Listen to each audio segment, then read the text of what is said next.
যে যেখান থেকে এই ভিডিওটা দেখছেন সবাইকে জানাই আমার আন্তরিক সালাম এবং ভালোবাসা। আসসালামু আলাইকুম। প্রিয় ভাইয়া এবং আপুরা, আজকে আমি আপনাদের সাথে শেয়ার করব পুঁইশাক, ইলিশ মাছ দিয়ে পুঁইশাক রান্না করব। আমার খুব ফেভারিট একটি আইটেম। পাঙ্গাস মাছ দিয়েও পুঁইশাক আমার খুব ফেভারিট, এবং ইলিশ মাছ দিয়েও, চিংড়ি মাছ দিয়েও। তো আপনারা সাথে থাকুন, রান্না শুরু করে দিই।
আমার পুঁইশাক রান্না হয়ে গেছে ভাই এবং আপুরা।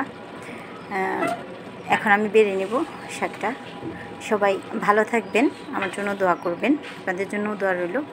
আল্লাহ হাফেজ, আসসালামু আলাইকুম। আর যদি আমার ভিডিওটা একটু ভালো লাগে, আমার চ্যানেলটা সাবস্ক্রাইব করে আমার পাশে থাকবেন এবং লাইক, কমেন্টস এবং শেয়ার করবেন।